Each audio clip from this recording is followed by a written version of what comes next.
Don Wells, Dirty Donny. I cursed in my last video, so I'm going to be good here.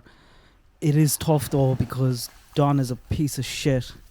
He's an abuser, he's a manipulator, a nasty, dangerous man. My list and strength of feelings behind each one changes a lot. And this is one I've struggled with. Struggled because if you do the maths, you might be able to work out that I have another male ahead of Don. And that's tough to do. When I first had Don slipping down the pecking order, I gave myself a few days because I was wondering, was I being biased towards fresher information? But I've been like this for a few weeks now. It hasn't changed. It may change in the future, but as of right now, today, as I make this video, this is how I feel. Let's talk about motive. What would Don's motive be? And there's kind of three main ones really for me. There's help Candace with an accident cover-up. Number 2, sold Summer for a drug debt or because CPS were up their arse or just for cash. And there's kind of a few scenarios that play into that. Did he come home and snatch Summer? Did he arrange for her to be snatched? Did he do it with or without Candace's knowledge? Because that can kind of be applied to both of them really, but I'll come back to that at the end. And the third one is Summer was taken, Don knows why and by who, but he's just not saying. What is the pros for me for Don being involved? There's a number. I'll give you 10 or 11. He is a massive manipulator. He has fooled me in the past. He may be catching me again. And people that know Don personally on some level, they think he's harmless. He's just a bit of a dope. I don't buy that at all. I think it's part of the act. I think he plays up in it. Don is clever at playing his dope role and having people feel a bit sorry for him. But that mask has slipped a few times. He is not harmless. He is a dangerous man. He is a DV abuser, no doubt, physically. I've seen him on live streams punching Candace in the neck. Can you imagine what goes on when the cameras are off? He's an abuser mentally, emotionally. We know this. Don told us himself. Go and listen if you haven't, or listen to it again, what he said on the phone to Mary about playing house with Jeannie. She was 7, she wasn't 5. He's a sick, sick man with a sick mind. That's who he is. 3, following on from that, I have no doubt that if Summer did not go missing, she was in danger from Don. I like to think, and I know people get angry with me when I say this, but I do not think Don was essaying Summer. I think CPS, I like to think CPS anyway, and others would have stopped it or spotted it if it was going on.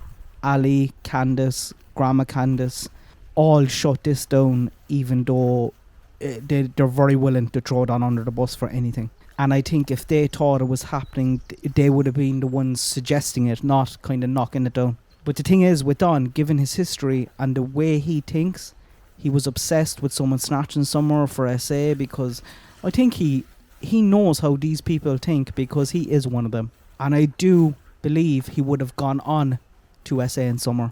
That's a bit of a mad thing to say about another man, that you're going to go on to SA your daughter, but in this case I do think it is true. He has a sick mind.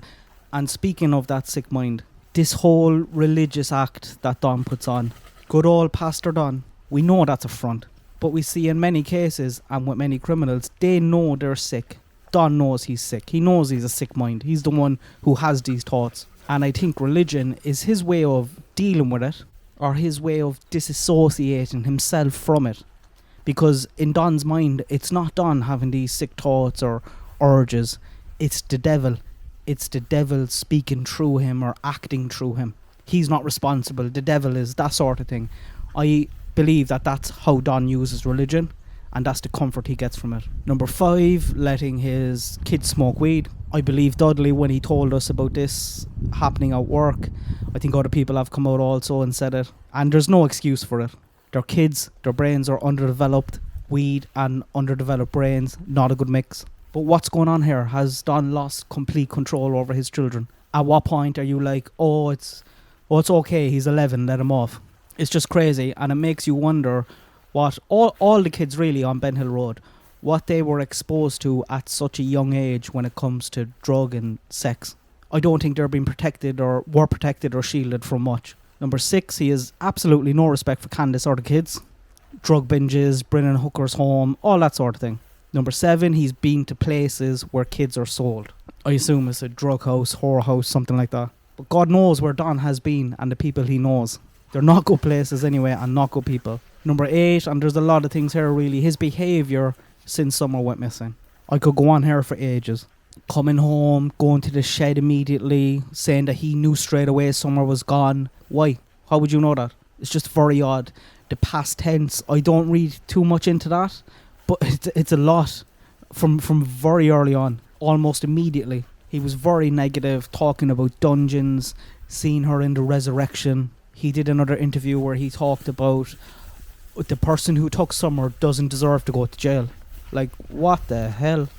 What are you talking about? What kind of a thing is that to say? And people suggested, maybe he was told to say that by the LE in case the guy who took Summer was listening. Nah, that's just rubbish. His behaviour online, the things he said with Candice. I've got 7 alibis, Candice ain't got none, she's going down. Down for what, Don? And into number 9, from what it seems, and I could be completely wrong in this, we don't know what happens behind closed doors, but Don never really, from what I can see, seemed to doubt Candice. He believed her from the get-go. Like, there was no timeline there. I don't know how Candice explained this to Don, but I find it odd that Don believed it so fast. Surely he had doubts, and an accident cover-up must have crossed his mind. How would Candice convince him? And that's if Don had nothing to do with it. I imagine he could or would try to squeeze or beat the truth out of Candice. The fact that he doesn't seem to doubt Candice makes me think that he already knew. He already knows what happened. Number 10, the script. Candice's script got tightened up when Don came on the scene. Don definitely played a part in that. And you can tell by the way he recites it all, so it's something that was logged, that was learned. There was absolutely discussions about this with him and Candice and probably Grandma Candice. Like, why is there a need for a script? Why can't you just tell the truth? What happened? Number 11, I think, this is the last one. But the lack of pointing fingers, especially at people across the road. Don hasn't done this much at all. Why? Like, I would be after everyone if my daughter was taken, especially those who were closest to the scene. And I do think Don held back a bit at blasting them out there. Why? Is it because he knows what happened and knows they're innocent, perhaps? Is he afraid of them for some other reason, perhaps?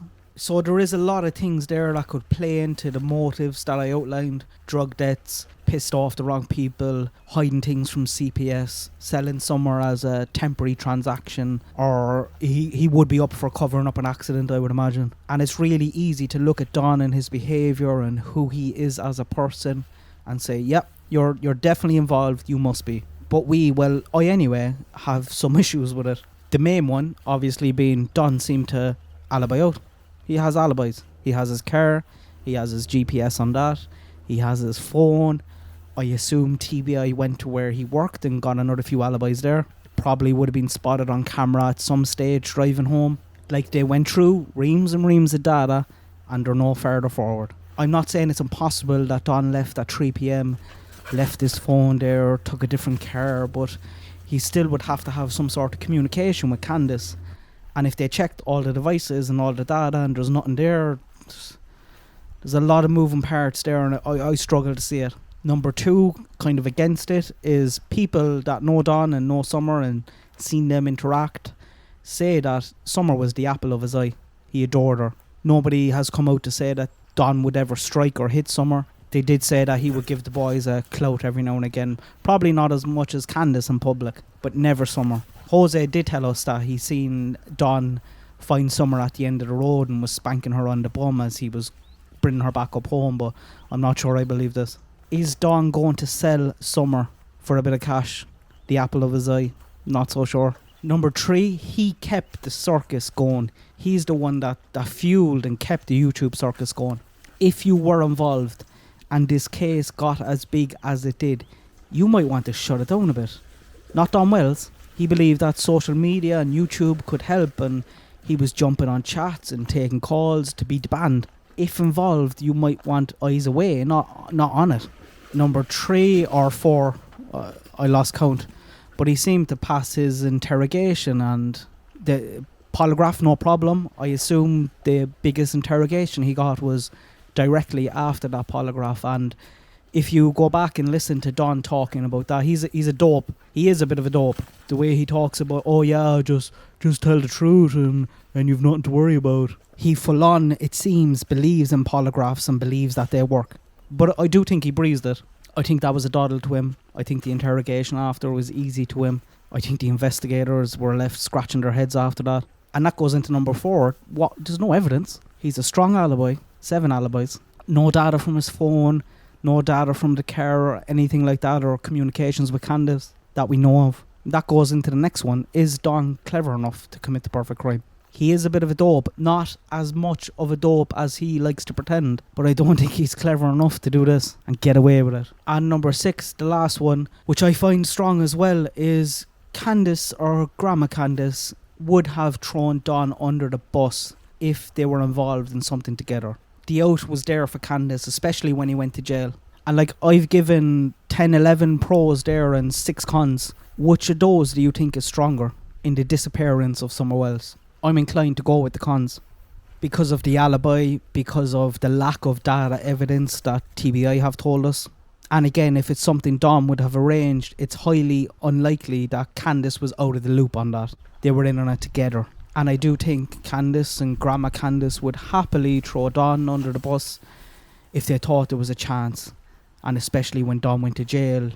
And now we're months later and nothing. Like, if Candace and Don are involved together, there's a huge out there for Candace and she has not taken it. Just blame Don.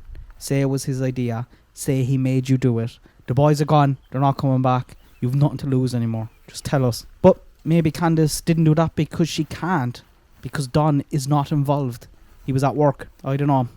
Let me know what you think. Am I mad to have Don so far down my list at 4th? Do you think he's involved? If so, how? How do you get around the alibis? How do you get around the lack of data evidence? How do you get around Candace not throwing him under the bus? Or is Don further down your list than mine? I'd be interested to know why. And if there's anything here that I missed, please let me know. Good luck. God bless. Have a good day.